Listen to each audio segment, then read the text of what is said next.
Good evening, ladies and gentlemen. My name is Bartek Solarewicz, and I'm truly happy to welcome you all this evening on the masterclass with a true friend of this festival, but also the recipient of this year's Lifetime Achievement Award, as well as a Golden Frog winner, 2 times Silver Frog winner, and a Bronze Frog winner. So please welcome Ed Lachman.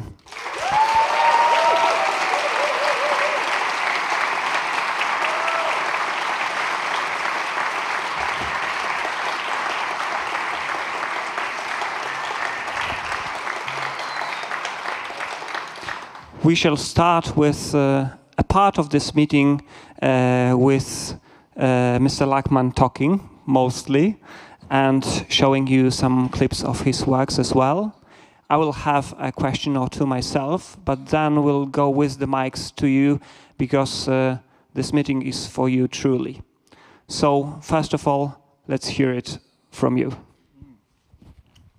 Well, it's only the second day, and I feel like I'm halfway through a film. You know, it's like already today I had 2 seminars and showing films. But anyway, I hope the festival's good for you, that the second day, you know, I'm not boring, you know, because I'm usually sitting where you are and not here. But look, just in a general context, you know, the language of film for me is images, and you know, I'm always looking for, you know, what's the poetic or the psychological insight into the images to tell the story, and I guess that's really what I've always cared about. And the reel that I have, a dear friend, Hank Corwin, who's a wonderful editor in LA, knows me from, you know, 50 years ago.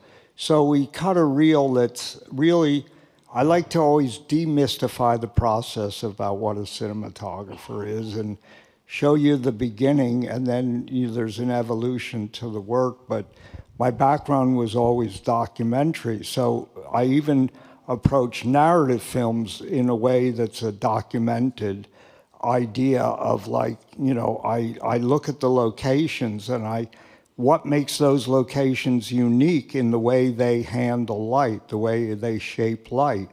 And so many times, even this latest film, Maria, which I have some clips that I'm not supposed to show yet, but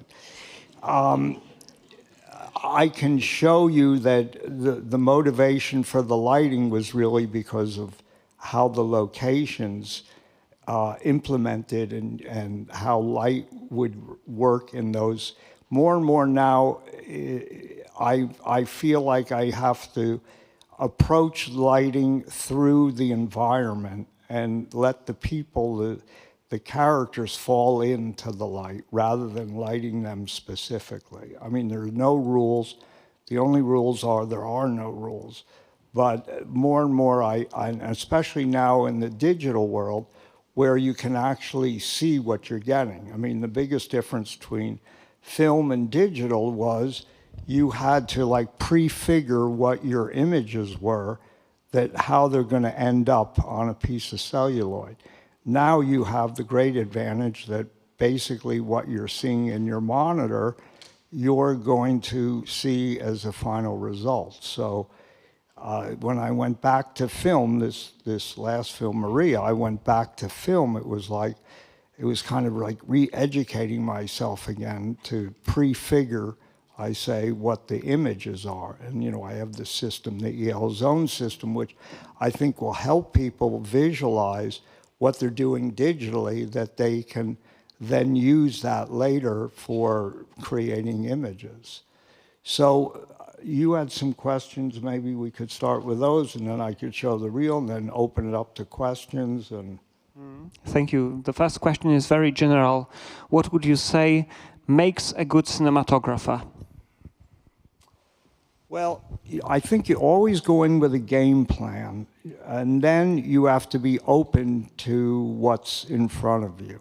And it's also the relationship that you create with the director, because not all directors are visual, and not all situations are you able to communicate exactly. You know, sometimes you find the style only after the process of doing it, you know. So you go in with, the hardest thing I think for all of us is that we're consistent, that we go in with an idea and that we're consistent day in and day out. You know, we all been there where, you know, whatever cool shot the director saw over the weekend, they then want to implement that into the story the next week, you know. So it's really coming out, you know, doing the pre-production, being able to pre-visualize your ideas, being able to communicate those ideas. When I was younger, I always figured out my way to do it.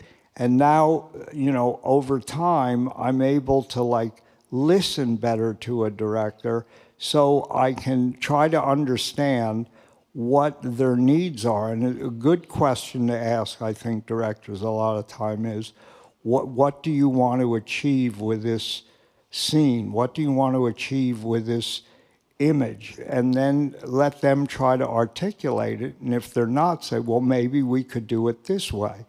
But before, I used to get into opposition if they didn't want to do it my way. So that would be one aspect of it, is that you're open enough to listen and try to understand what they're communicating to you to create those images.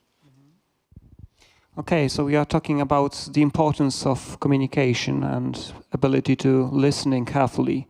But there are a couple of directors who, with whom you have worked more than once, including Todd Haynes, of course, and Ulrich Seidel and Susan Seidelman, Steven Soderbergh, Pablo Larraín in recent years, also people like Gregory Nava or Paul Schrader. So basically my question is, how do you build such a relationship good enough for both of you to want to repeat the experience? Well, one way I say it, which kind of adds to what I was just talking about, is, you know, they say it's a marriage. I say it's more like a dance partner, that you hear the same music, but do your steps implement each other? So even if you disagree with the director, which we do, you always have to make them feel like that you're contributing to what their vision is. And so that's an important quality to try to work with. And also to give credit to your crew. You know, I'm always open in the sense that anybody that has a better idea than I always give them the credit. And that builds confidence in the crew, and they respect you. And I really think it comes down to, you know, I always say it this way, you know, the director has to respect you, but you have to be in a position to respect the director. So you have to find the common language to respect each other, else it becomes a difficult process.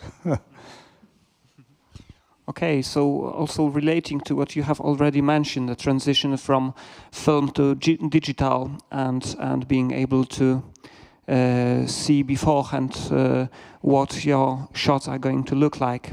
Well, over the 5 decades that your career spans, the technology has changed a lot, of course.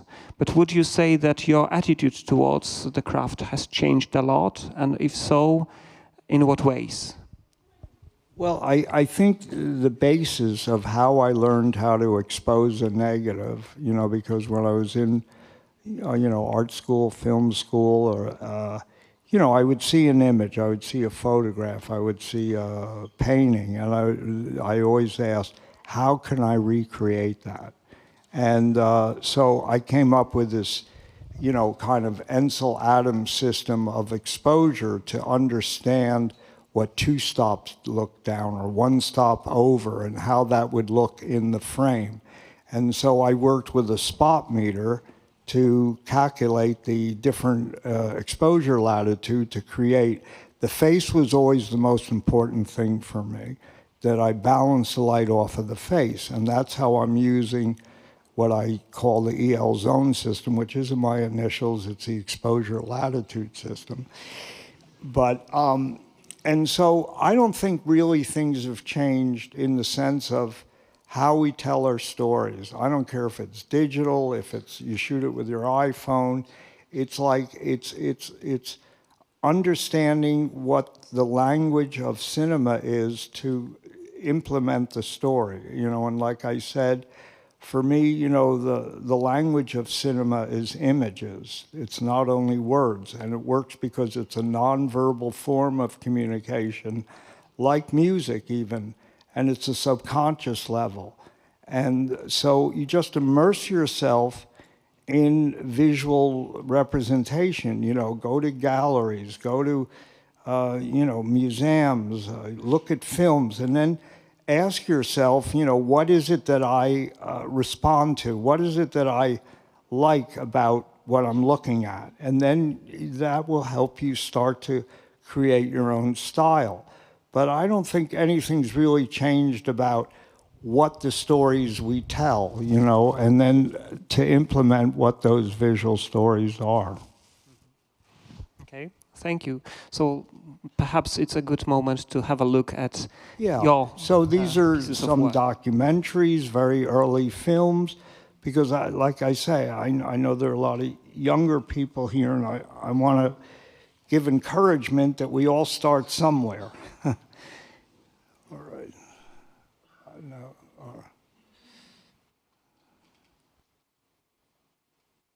I barely can turn on it.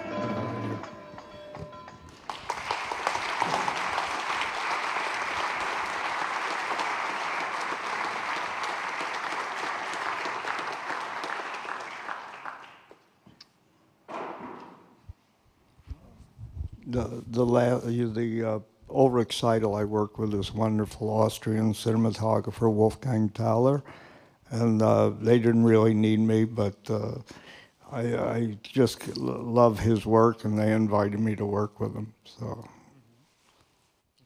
would you like to elaborate on what we have seen? Maybe they have questions, or you know. Maybe. There might be some, at least. Poprosimy o rozjaśnienie teraz publiczności. Yeah, so we do have 2 mics for you, and let's start this session. There is a question, the very first one at the very top. Just please wait for the mic.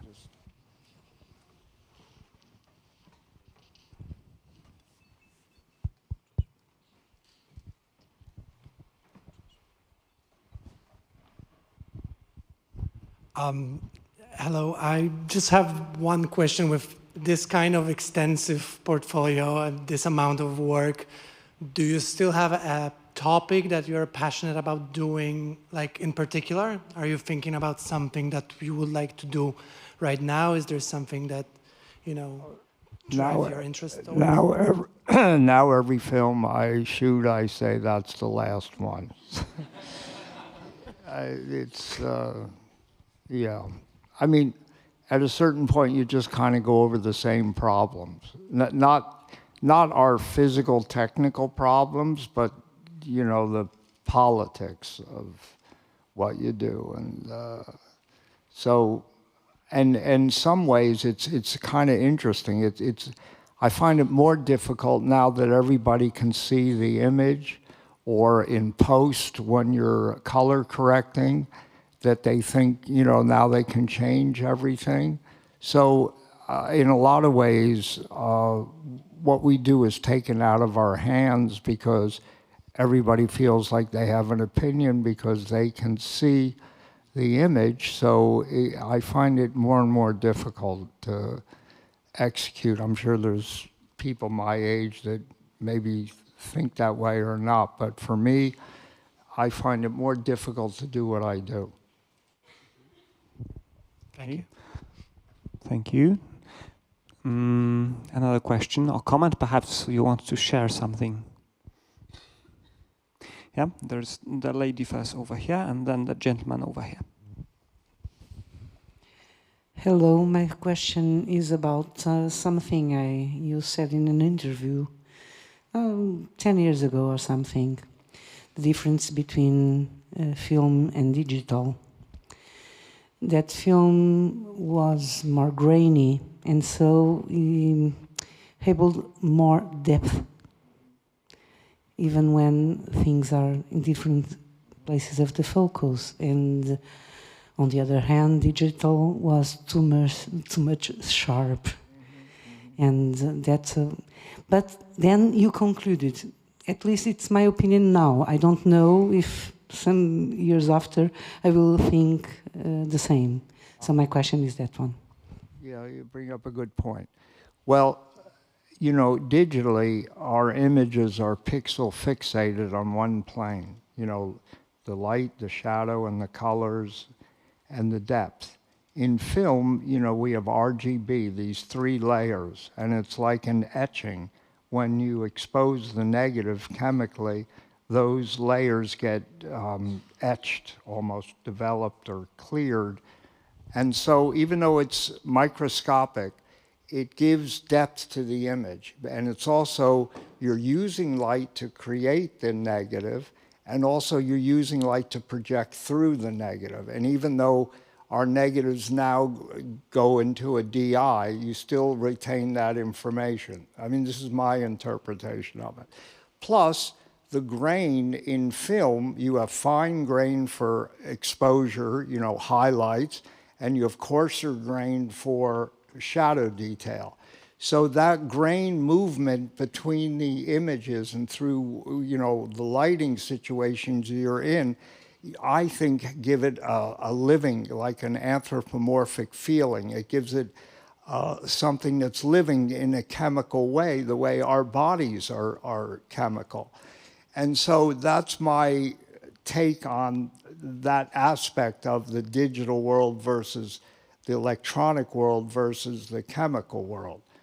Now, those might be a subtlety, but I think the other really important difference for me is, and I'm not saying that digital is pejorative and that, you know, there aren't beautifully shot digital films, but color definitely is rendered differently in a chemical and the photochemical world than in the digital world. And the way I explain that is, if we have say you're balanced 32 Kelvin, and you have daylight coming in the window and it's blue, and then you have warmer colors in your set, and the way the colors mix is totally different. In other words, I find the digital world, it's cool and then it's warm, but they don't, I call it, contaminate each other. The way in film, and when I show you maybe clips of Maria, it almost, for me, is like oil paint, that the photographic medium, the chemical medium, the colors mix, like if you mix yellow and blue and oil paint, you get a green. In digital, for me, you get blue and you get yellow. I don't get that contamination. I don't get that mixture in the color. And it's just different. You just work with digital a little differently than you do in film, and you can still get wonderful imagery, but for me, there's certain films that should be photographed. Generally, when I shoot films that are referencing different time periods, I always like to shoot in film because I think it references that time the way we saw those images. So, like working with Todd Haynes, I've only worked in different periods, and so we've always shot in film. Thank you. There's a question over here.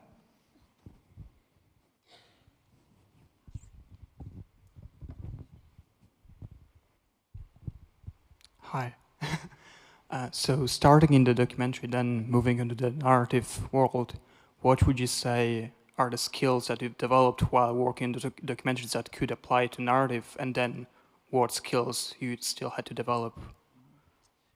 All right, twofold. That's very good. When I got my break and I shot Desperately Seeking Susan, I actually seeked out a documentary cameraman, Francis Kenny, who I love the way he operated the camera, because when you're in a documentary, it's in the first take.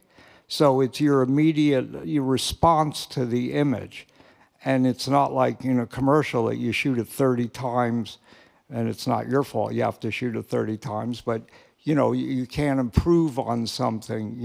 It's about your initial instincts of how you move the camera to the subject.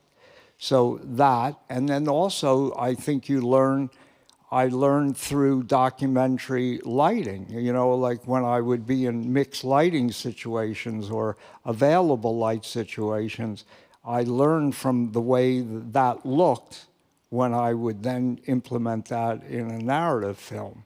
Or the way you're lit right now, how would I recreate that? It already has a look. Well, digital, I don't have to recreate it, there's enough light there. Now you can shoot at 3200, you can almost shoot anywhere.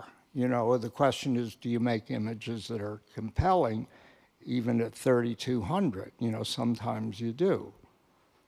So I would say documentary is a great training ground to learn your instincts and understand why things look the way they do, because that's the way they are.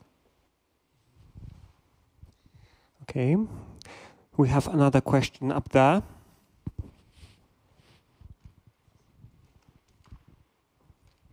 Hi, so I learned and love your EL system monitoring on small HD on set, but have you been able to work out anything with DaVinci so we can monitor that in post as well? There's going to be another seminar. Sony has just announced that it's going to be in the Sony Venice 2, and they're going to eventually put it in the 9 and the 6 and the 3. And I'm in serious discussions with everybody else, and so we'll see. But now that Venice is, it's in Atmos, they just brought it in, but it's going to be best when it's in the cameras, because then there'll be less operation error setting it up, and it will be exactly conformed to that sensor, because every sensor is different. But 18% gray is 18% gray, and that to me is what's so an advantage, because your monitors can be off. You can shoot with, today you can shoot with a Sony, tomorrow with a red or a Arri, and you're still going to know what 18% gray is. I think some of the resistance in the beginning, I realized, is they didn't want you really to know what the exposure latitude was of their sensor. They all said, oh, that's a good idea. And then I could see the wheels turning, and they go, oh, yeah, well, we're not ready yet. Thanks. Hello, I'm here. Hi. I wanted to ask you a little bit more about how do you communicate with the actors and the cinematographer-actor relationship, how you build it, and what is it to be a friend or maybe not a friend, or how to deal with people that you don't like, for example, if there were people like this, actors, for example. Generally, I've been very lucky, because the actors I've worked with are professional and they care about what they're doing in their performance and not the way they're going to look, because generally I find the actors that are more insecure worry about that aspect of it. But, the operator, and that's why I think more and more directors want to operate, you're the first audience. So in a lot of ways, the actress will look to you first to see what your reaction is. Because I always say it this way, if acting is acting and reacting, that's what we do. And so when you're in sync with a performance, you're acting, you're another performer. And so that's a very important relationship, and you want to give the confidence that you're looking out for the actor so they look and feel the best.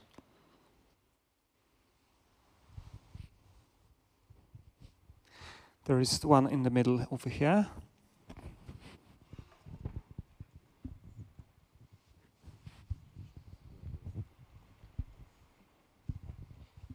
Hello. So I'd like to ask about the Paradise trilogy by Ulrich Seidel.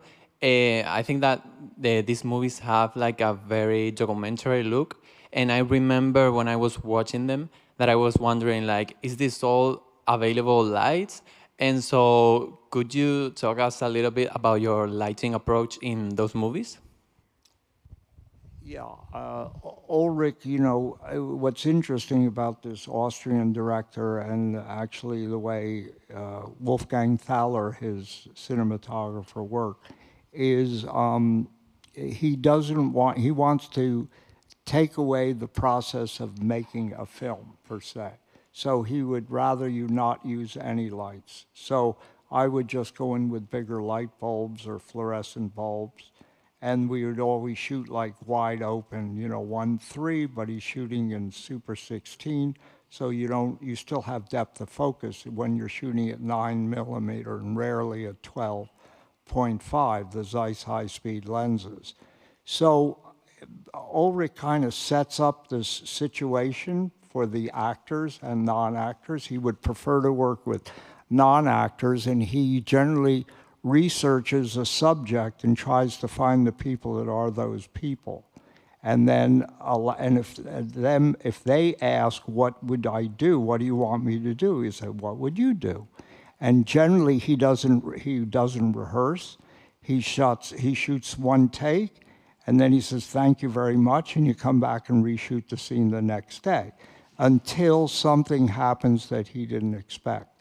And the other way he's written his script is he actually writes the script through the shooting. So he has a very long shooting schedule, maybe a year, 2 years, and that's why he can't always keep one cinematographer, because not everybody can be available for him for 2 years. But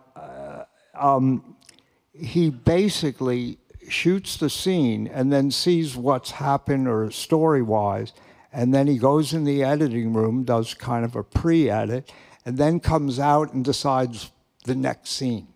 So he shoots in a way that nobody can shoot, you know, because he's developing the story through the editing, through the development with the actors and non-actors. And so it's very disturbing for a lot of people because they think he's really exploiting the people. But I have to say that I find him a very compassionate man, and the way he really empathizes with those characters. It's, you know, it's kind of the Artie Lang idea, is the society sick or the individual? He would always say the society creates the individual's sickness, not the individual whose sickness is the environment.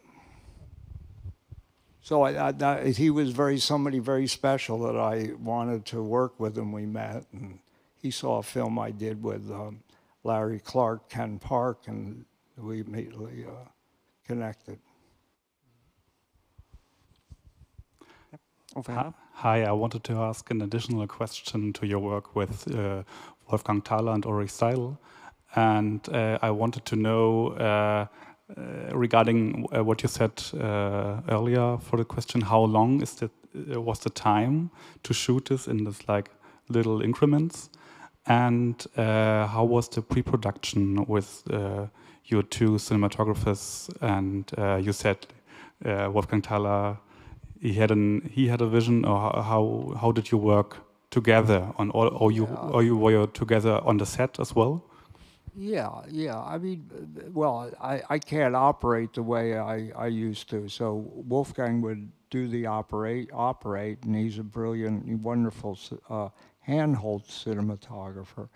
And it was interesting because originally Ulrich, asked me to shoot this film, and then he said, Wolfgang could be your operator. And then I saw Wolfgang's own work, and I said, no, I should share it with. I don't need to be the sole cinematographer. He's more than competent, and he's done wonderful work with you, and that took the weight off of, I think, Ulrich and Wolfgang, and we became very close. And it's always two. It's like he's setting up the situation to allow it to happen.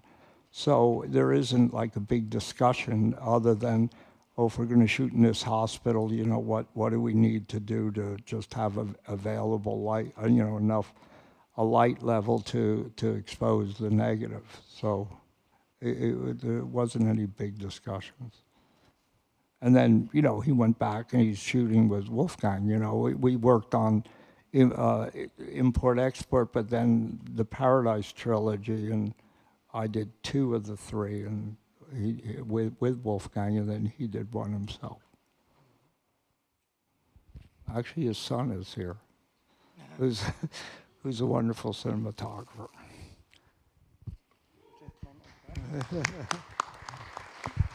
Could you pass the mic to the gentleman in the cap? Hello. I would have like a simple question. After it's been over a year after film school for me, so like, is there a hope that you could like motivate me? I would say, maybe someone else here. Well, do you still preserve like the initial, how would I say it, passion for like making a good shot? I mean, like on set, like the perfect shot, or is it like with the big production movies and like all the complexity, is it more of like trying to get through the day, waiting for the director to like check that we have the shot, then move on? Or do you like still get the feeling that like, yeah, that was a nice shot? Yeah, I think it's more like getting through the day. Oh no. It's you know, you don't really know when you're in the middle of it, is it going to work or not? You know, I was even going to say, even though I'm an older guy, when I start a film, it's like, oh, am I going to have an image on this film? You know, the first day or two, it's like starting over again. You know, and that's why I say you really don't understand. You go in with an idea conceptually, which either you can articulate to the director or he can articulate to you or not, but you don't really see what it is until weeks in, or maybe even to the edit. You know, it's hard to see that close when you probably all have this experience, what you're really getting, at least to my ability.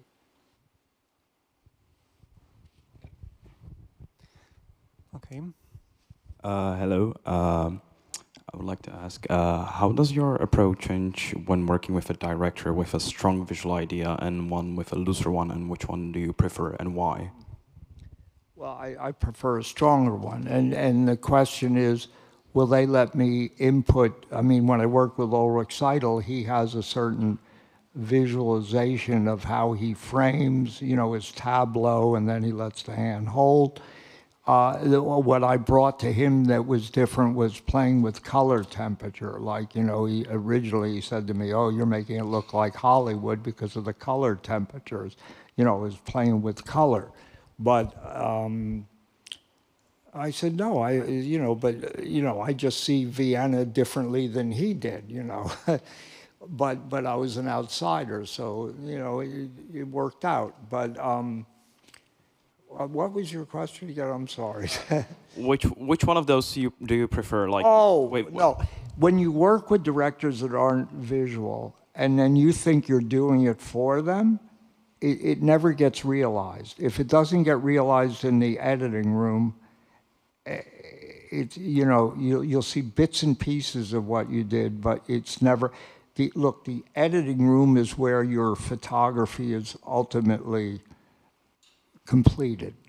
Well, actually, the audience completes your photography, but it's really it's a stage. You know, it's the conceptual idea. It's the actual process of getting it on, you know, film or tape or digital, and then it's the editing room. Do they realize, you know, when we shoot a film, we shoot it in a certain rhythm, and you know, how difficult it is if they don't play with that rhythm when they're editing the film. I mean, maybe they can improve it, but for the most part, I find they take away what you did. You know, if they didn't have that idea with you about what they're doing. There's another one over here, and the gentleman as the first one.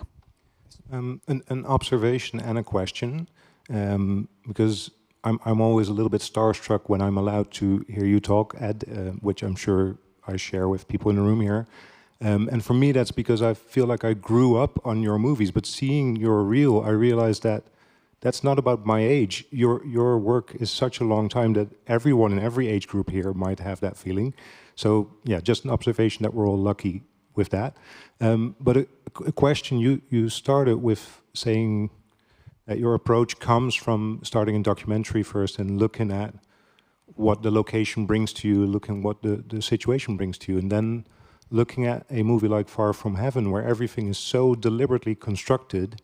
Did that require a completely different approach for you, or do you still see a parallel there? Yeah, no, that's interesting. No, even when I've shot, let's say, like a heightened reality mannerism of Douglas Sirk, which is, you know, a melodrama, it's interesting. I still look at, I still come from some place of naturalism. So let's say in that film, the nights, I changed the nights, you know, as their relationship, Frank and Kathy's relationship is disintegrating.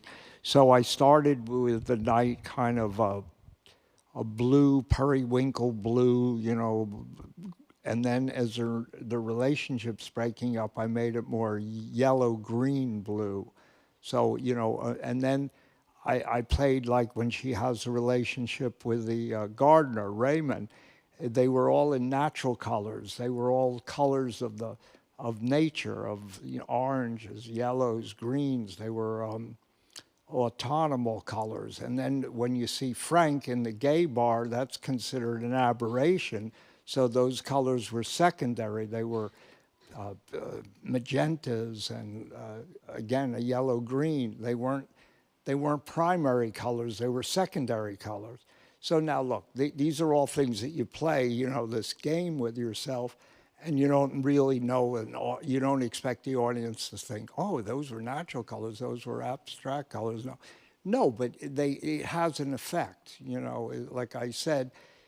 I don't know if I said it here, but, you know, because I studied painting, color, you know, there's been theories of color back from Goethe, you know, in 1810 wrote a book called Theory of Color, to Joseph Albers in the 60s wrote a book, Interaction of Color, where he talks about how color affects the psychology of the viewer. You know, that's where pop art came out of, or op art came out of, you know. And so I always work with a two-color palette, like a warm color and a cool color, because that can give you contrast, but it also can interplay with the psychology of the audience. You know, why are restaurants, fast food restaurants, in warm colors, yellow, reds? It's because they say it creates your appetite. And why are hospitals in blues and greens? Because it's a restful color. So, you know, those colors are either advancing or receding. So I try to play with that. And so it still comes from a place of, how can I say, like motivation, motivating a color even in an abstraction. Okay, no, over you.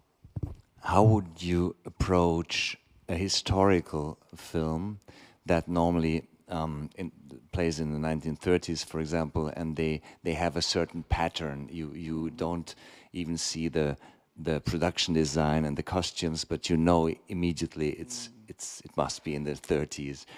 Right. So how do you approach this, and how far would you go to break this pattern, to go more in this a little bit more modern style, but still that the audience sees it's still not modern, but in the other world? I think it depends on the film. All right, so look, we all have, cliches in film like nights are supposed to be blue and comedies are supposed to be bright, and generally period films are very warm. So I definitely try to avoid the convention of what is considered and try to find another reason. And so we're like, how can I say it? Investigators of trying to find the language that fits that story, and generally you can find it through the story. You can find what makes that story unique visually and try to implement it that way. So like, let's say, because I'm going to show you some clips from Maria. So the idea there was, she stated herself that the opera was her soul and the stage was her mind. And for me, this film really becomes an opera more than just a biopic about Maria Callas. So it was like, for me, a heightened reality because she lived in her life through an opera, because her life became a tragedy like many of the tragedies she played on the stage. She had this mother that was extorted her and exploited her from the age of 5 years old till she finally got rid of the mother. And then she had the same situation with men in her life. She had a husband that exploited her. He was her manager, and she left him for Onassis, and then Onassis left her after 9 years for Jackie Kennedy. So this woman, never obtained in her personal life the adoration and love that she had from her audience, from her fans, in her personal life. So that was her tragedy. And I think, and the film touches on this, but doesn't really say this, but in my research about it, she lost her voice partly because she had this debilitating autoimmune disease. And I think what people considered her a diva was because she didn't want to go on the stage and not be able to sing the way she did sing. And I think that's what killed her, at 53, because she didn't have the resistance to fight what she did through her music, through her voice. And that was her tragedy. So with that, maybe I'll show you some clips from this film, and if I can find them. Is that right? All right, so now we're going to show another clip.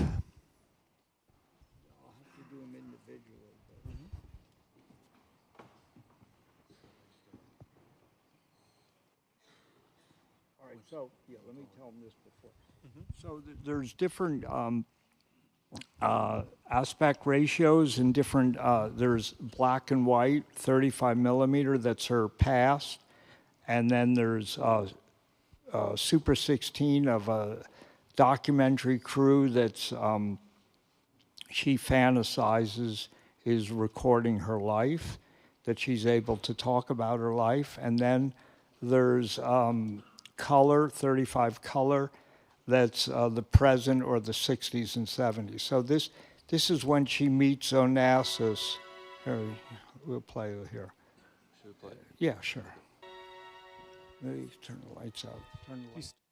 So here was a situation, this very, 24 wide shot, and this was a library in Budapest, and so I just changed all those candelabra light bulbs from a 15 to a 40 watt. Poprosimy z powrotem o włączenie obrazu na ekranie. And that's how that scene is lit.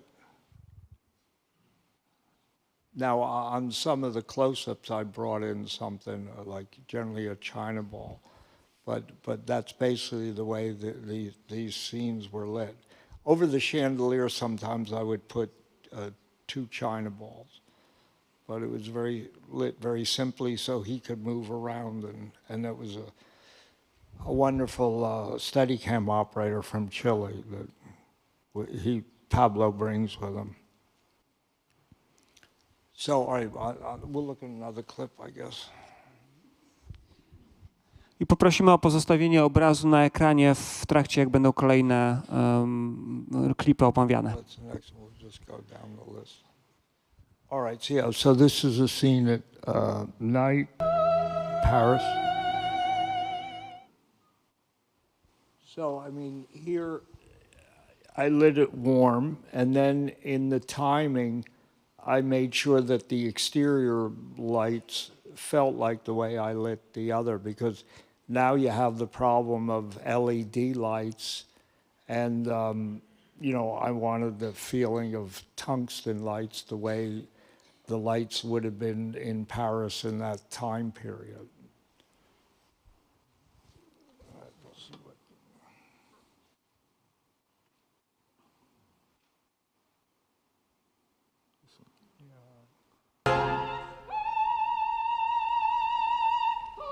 So the idea here was her apartment is kind of her refuge, you know, her nest. And so I wanted something to invade her world. So generally people think green is not a pleasant color. And I remembered when I lived in Paris in the 70s, there were a lot of lighting that's, even now, and there's certain traffic signs and everything that are in green. So I just played with green to invade that, and it's in different parts of the film.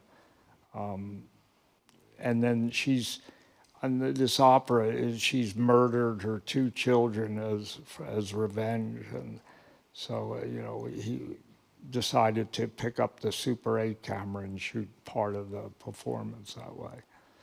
So let's see what else is here.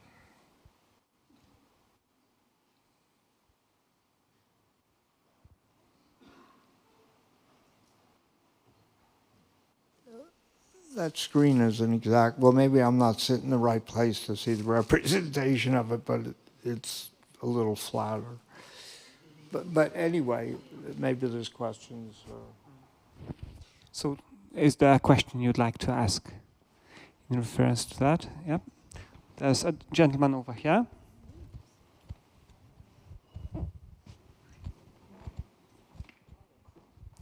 Please do.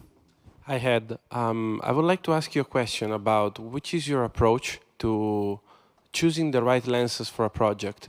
Is it something that happens during the reading of the script, or is maybe some things that happen maybe later during the scouting process? And in the end, if you can add even, how was this approach on this movie? Well, I think always the lenses are just what you want to see, all right? But Pablo, this idea of how you view an opera, you know, for me was this observational and reflective viewpoint. So that lent itself to shooting with a wider lens. So it was shot mostly with a 24 and a 28, and sometimes with a 21, because it's a moving camera in that space. And I think it helps put the viewer, the audience, in her shoes by moving through the space either behind her or independently of her. So that became a choice, using wider lenses to do that. Another question, perhaps. The gentleman up there. Is there a mic somewhere? Oh, right. So you first, and then another one. Okay. Hi. I would like to know, what was having studied painting, what painters were your influence early on and even today throughout your career? Yeah, when I started out, it was German Expressionism, because, you know, it was so immediately, and it was about the emotion of the feeling of what they were expressing, you know, and now it's well, you know, I love a lot of video art. You really should see Manifesto, this Julian Rosenfeld, and Kate's in it. So it's really a brilliant conceptual piece. And there's somebody else, Christian Marclay, who did The Clock, where 24 hours you walk in to the gallery space or the museum, and he's found that every minute in a film, then you see that minute when you walk in. But painters, God, there's so many. There's a lot of, there's a Belgian artist, Katrien Blauwen, who does compilation, you know, or collages. And I like a lot of that. There's a lot of people. Thank you. Hi. Yep, over there. So let's say you're shooting a handheld scene and you're coming from the documentary world, but now that you're working with operators, how detailed instructions do you give them about the rhythm and the language of the operating in that scene, and how much freedom do you give them to live within the scene like you did in the documentary world? Yeah, when it's handhold, I really can't say anything. It's just but like when they're operating, you know, off the sticks or, you know, on a crane, it's very, I know in the first minute if I feel close to their operating. You know, it's like how you get between A and B, you know, when there's negative space, do you speed up the pan? Or adjusting when your framing is off. You know, I always tell them to wait until the person moves in the direction that you want to correct. Don't readjust and see the readjustment. Wait for the person to move in the direction you want to readjust, and then you can slide it over.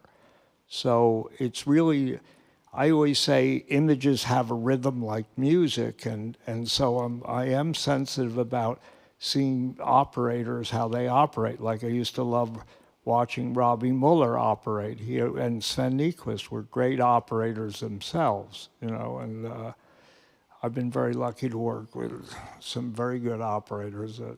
Operator, he's retired now, Craig Hagenson in New York. He did something that I learned, you know, in Carol, where he would pan with a person, and then I don't know how he would do it. Maybe he kept his eye open. He would stop the frame, and the person would walk to the last third of the frame and not leave the frame. And that was like, he just had a sixth sense of that, you know, of how to operate and compose in the moment. All right, is there another question? Yes, there's the gentleman over there. Well, if they want, you know. When you are prepping for a film with a director, like in the conceptual stages at the very beginning, I'm just curious what the most important part of that process is for you. Well, I think the most important part is when you actually go in for the interview for the job. So what I do is I have hundreds and hundreds of photo books and painting and books of painters. So I immediately have ideas about the way I think the film should look. And I think it's worked sometimes to my advantage and sometimes to my disadvantage. I once asked a director if he saw the film expressionistic or naturalistic, and he said, "What are you talking about?" So I didn't get that film, but I'm glad I didn't, you know. So I think you want to find a common ground. Even if it's not their idea, at least they see you have an idea. And if they're threatened by that, because they, like I say, not all directors are visual, even though it's a visual media. And like I say, what makes a film different than a play or a book or even a photograph, it's the way you tell the story with images in time and space, architectural space, and that's really what makes films different than any other medium.